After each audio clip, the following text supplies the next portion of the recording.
Think you know Hollywood's golden age? Think again. Behind the dazzling gowns and glittering lights were stories never meant to see the spotlight. Tales that defied convention, masked by applause and whispered through studio corridors. Today, we're peeling back the layers of glamour to reveal the identities of stars who didn't just play characters on screen. They lived performances, often on stage, so seamless and committed, they redefined the very fabric of fame. These weren't just actors. They were magicians of illusion, living dual lives in a world that demanded conformity. And trust me, you've never heard Hollywood history told quite like this. Take Julian Eltinge. Before drag shows were mainstream, before gender bending was celebrated, Julian was the king of transformation. Born William Julian Dalton in 1881, he didn't just dress the part, he became it.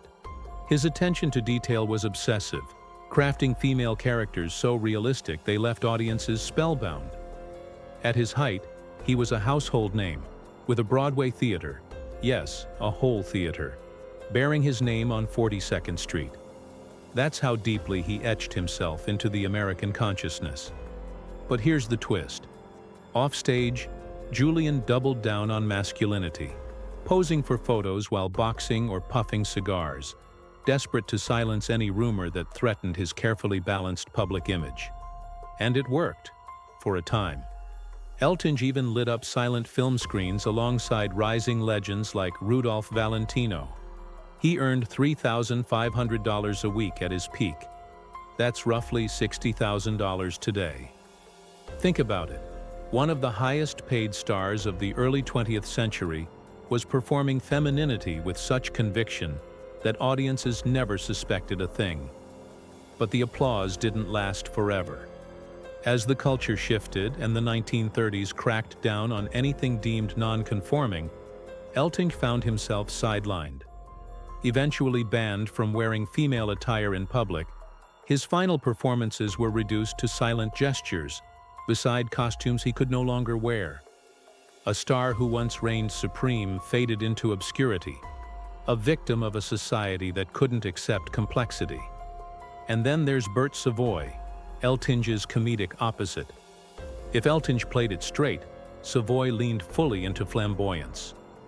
Born Everett Mackenzie, his act was loud, brash, and unapologetically outrageous. He didn't try to convince anyone he was a woman. He invited the audience to laugh with him in the performance of it. With his signature line, "You don't know the half of it, dearie," Savoy became a cultural icon in the 1920s, inspiring none other than Mae West, who borrowed heavily from his stage persona. The irony, West, a woman, built her fame mimicking a man who was impersonating a woman. Layers on layers. But Savoy's life ended as dramatically as he lived it. During a storm on Long Beach, he pointed skyward and quipped, "That'll be me, darling," just before a lightning bolt struck him dead. It sounds made up, but it happened. It was the kind of exit only a performer like Savoy could have imagined. And yet, like Eltinge, he's been mostly erased, pushed out by a film industry increasingly shackled by conservative codes and moral policing. What does it say about a culture that forgets its most fearless entertainers? And then there was Ray Bourbon. Where Eltinge was elegant and Savoy was silly, Bourbon was incendiary. Born Hal Wadsworth, though even that's disputed, Bourbon's act didn't flirt with controversy. It dove headfirst into it. He recorded comedy albums with titles that pushed boundaries so hard that record stores refused to stock them. Instead, he sold them himself at shows, laughing in the face of censorship. But the tide turned. By the 40s, he was pushed into the underground. Gay nightclubs, fringe venues, forgotten stages. And by the time he died in prison in 1971 after a murky arrest, his name had already vanished from Hollywood's memory. It's as though the industry that once flirted with boundary breakers had decided to scrub them clean from its legacy. One of the most haunting performances of that era belonged to Barbette, a high-wire artist who didn't just play with gender but elevated it, literally. Born Vanderclyde Broadway in Texas, Barbette captivated audiences by performing death-defying stunts, dressed as an elegant woman. Then, mid-act, he'd pull off the wig, revealing a masculine face beneath the glamour. It wasn't just a reveal, it was a revelation. His shows left audiences stunned and speechless, not just because of the danger, but because of the message. Identity is performance. Surrealists in Europe adored him. Critics wrote about him as a symbol of modern art and complexity. But today, you won't find Barbette's name in most Hollywood retrospectives. Even though his obituary landed in the New York Times, his artistry remains largely forgotten. Now imagine a performer who didn't just challenge gender but race too. Enter Carol Norman, born George Paduti. Known as the Creole fashion plate, he combined racial ambiguity, vocal versatility, and dazzling costume changes into a vaudeville act unlike any other.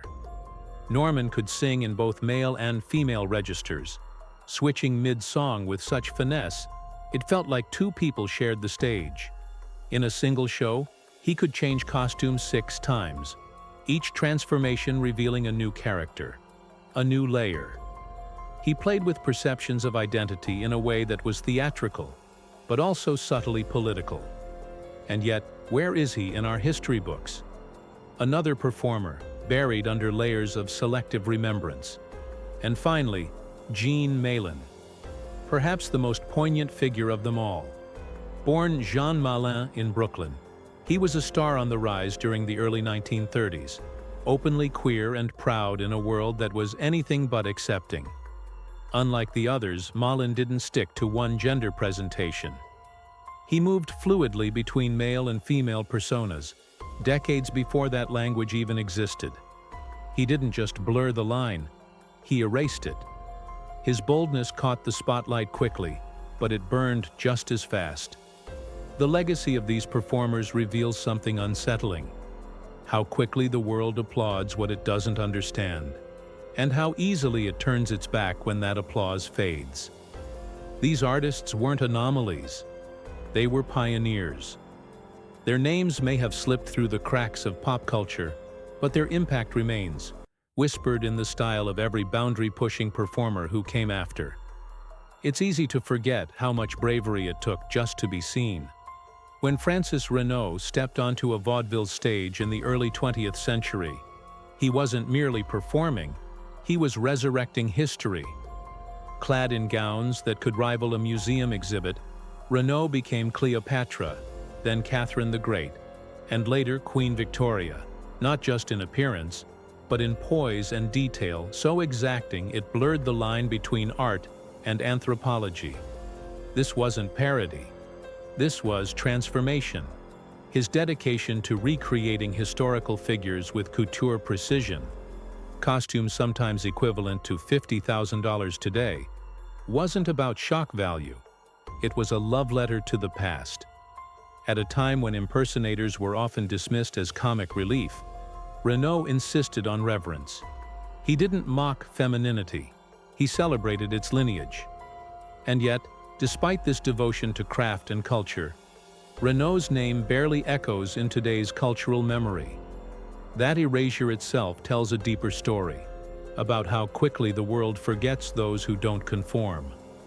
Glamour, grit, and grit in heels. That's what Gladys Bentley brought to 1920s Harlem. Towering over 6 feet tall, draped in a white tuxedo and top hat, she defied every expectation hurled at her. She wasn't impersonating men for laughs. She was the man at the piano, commanding the room with blues lyrics so bold they made the walls sweat. In venues like the Clam House, Bentley was a headline act, not in spite of her masculine presentation, but because of it. She sang her truth before audiences were ready to hear it, and she lived it too. Bentley reportedly married a white woman in Atlantic City, a decision so defiant, so ahead of its time, it still startles today. But history has a way of editing rebels into footnotes. In the McCarthy-era 1950s, Bentley suddenly changed her tune, publicly.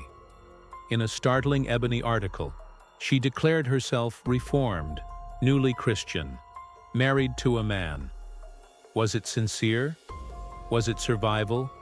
We may never know. But we do know this. The Bentley who ruled Harlem's jazz underground with swagger and soul deserves more than a passing mention. She deserves her spotlight back. Here's where things take a twist no scriptwriter could invent. Billy Tipton lived the kind of life that makes you question what you think you know. To friends, to bandmates, to wives, he was a man, a jazz musician, a father, a husband. But when Tipton died in 1989, the world discovered a stunning truth. He had been assigned female at birth.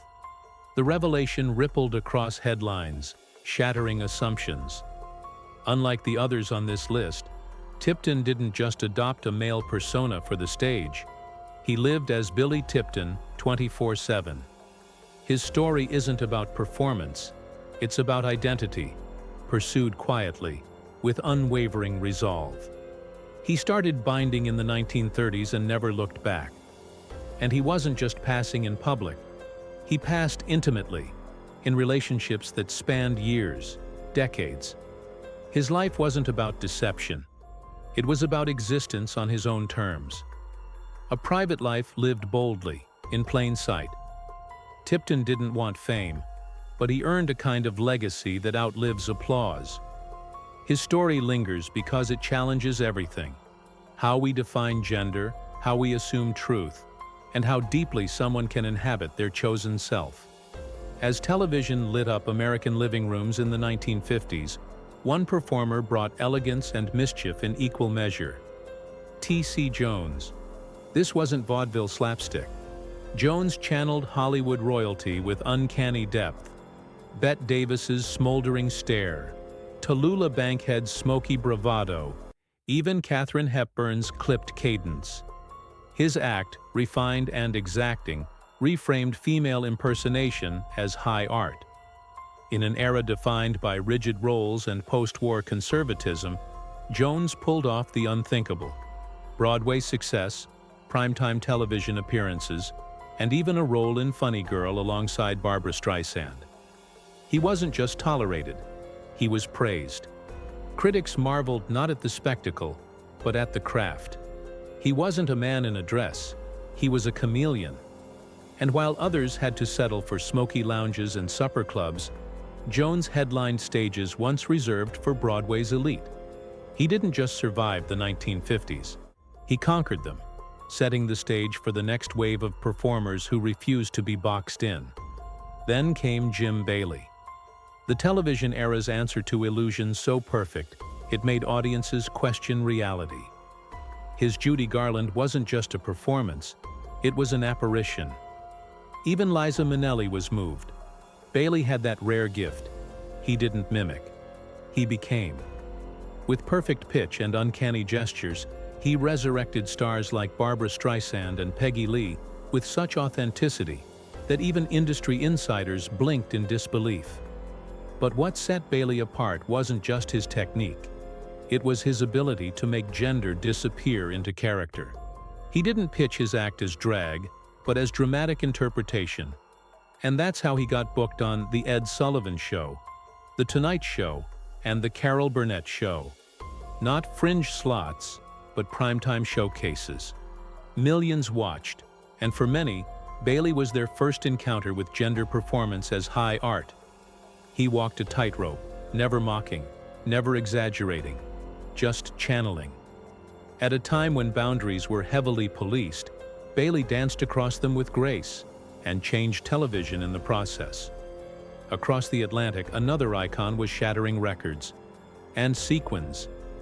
Danny LaRue wasn't just Britain's most famous female impersonator. He was one of its top-earning entertainers. Period. Lavish, fabulous, and utterly magnetic, LaRue's stage productions rivaled West End spectacles.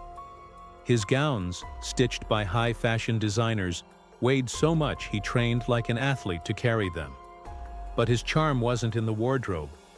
It was in the way he blended warmth and wit into every performance. Audiences didn't just laugh, they adored him. and LaRue returned the love, hosting variety shows, appearing in films, and even opening his own nightclub. He wasn't tucked away in side venues. He was front and center, transforming mainstream entertainment without ever asking permission.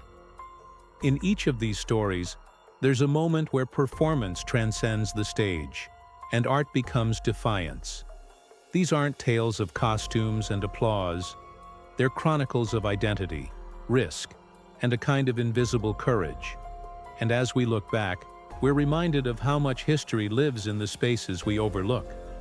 The ones where truth hides in plain sight, waiting for its standing ovation. He didn't just dress the part, he reinvented it. LaRue carved a path no one else dared to walk, describing himself not as a drag queen or a female impersonator, but simply a comic in costume. That subtle difference shaped everything. LaRue's performances weren't about illusion. They were carefully choreographed acts of theater, drenched in clean humor, glittering production, and a strict line drawn between stage and self. While others blurred personal and performance identities, LaRue stepped back, always giving interviews out of character. That boundary gave him power, control over the narrative and public image, and it worked. He didn't just break into mainstream entertainment. He rewrote the rules, shifting female impersonation from back alley stages to center spotlights. Behind the wigs and makeup was a mastermind of image, branding, and impeccable showmanship.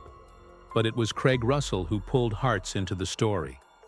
When the cultural tide began to shift in the 1970s, Craig emerged not just as a performer, but as a revelation. His gift?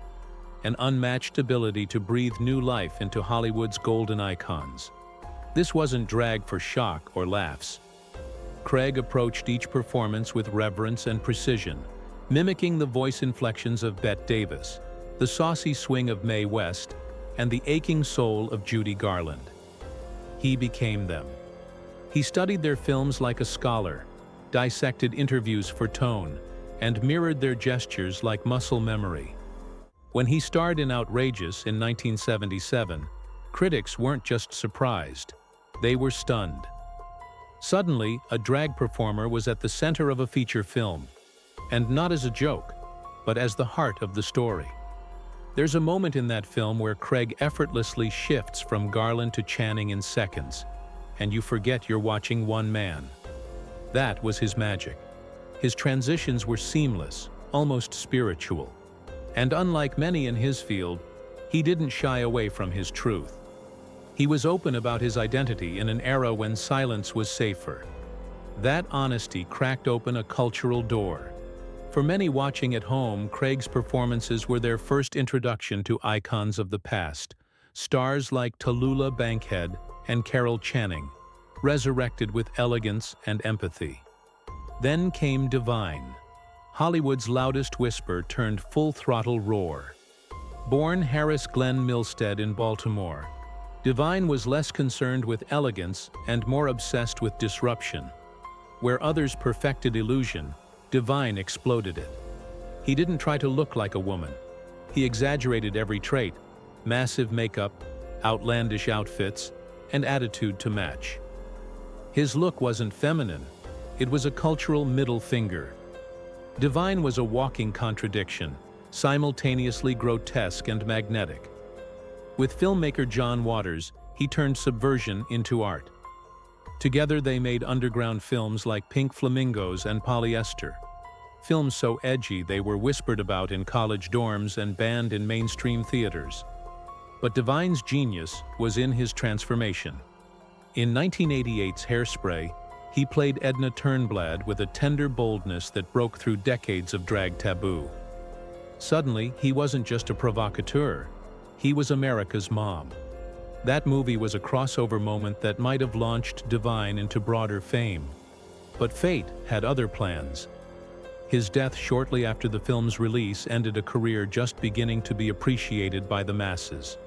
Still, his legacy endures in every drag queen who dares to go big, go weird, and go unapologetically real.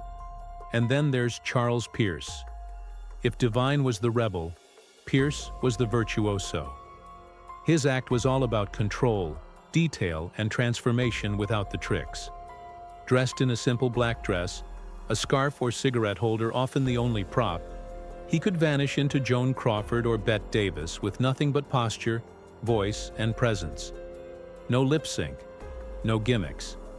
He spoke, he sang, he became. His act was sharp and funny, yes, but beneath the laughs was a deeper commentary. He wasn't just mimicking old Hollywood, he was dissecting it, showing the public mask and the private ache. Pierce performed in elite clubs, the Persian Room, the Coconut Grove, places that rarely welcomed gender non-conforming acts. Yet he drew crowds, matched marquee names, and commanded top-tier fees. He existed in a rare space where high craft met social commentary. His characters weren't just campy impressions, they were love letters with an edge. He reminded audiences that glamour had cost, that the silver screen shimmered because of sacrifice behind it. In his prime, Charles Pierce wasn't just an entertainer, he was a brand. His financial life mirrored that success. Over the years, Pierce accumulated a collection of vintage Rolls-Royces, each car meticulously restored, echoing the old-school glamour he embodied. He was known to wear Cartier and Patek Philippe timepieces, subtle symbols of prestige rather than excess. His homes, spanning a Beverly Hills mid-century gem to a secluded Carmel retreat, were tastefully curated, filled with memorabilia and custom art. He held minority investments in several theater production companies and had a hand in producing a handful of off-Broadway hits. His insurance coverage was exhaustive. Specialty policies for vocal injury, property protection for his costume archives, and even performance interruption clauses. Financial advisors close to him revealed Pierce's secret: discipline. He lived well, but never recklessly. His strategy? Build early, invest wisely, protect always. For performers watching now, the lesson is clear. Artistry and business can and should coexist. In tracing the stories of LaRue, Craig Russell, Divine, and Charles Pierce, one thread runs through them all. None of them waited for permission. They created space where none existed. They took stages that weren't offered and transformed them into platforms for change. Their performances weren't just entertainment. They were acts of cultural defiance, history lessons, and declarations of identity. And while their styles differed wildly, each left behind a blueprint. Challenge convention, respect your craft, and leave your audience forever changed. These stories remind us that Hollywood's brightest lights often shine behind the curtain, far from the mainstream. But their glow lingers. If these tales stirred something in you, don't just let it fade. Subscribe, drop a comment, and tell us who moved you most. The forgotten chapters of Hollywood still have so much more to reveal. And trust us, the next one is going to blow your mind. Thanks for joining us on this wild ride through Hollywood's hidden icons. Don't forget to like, comment, and subscribe. More jaw-dropping stories are coming soon. Fame fades, but legends echo forever.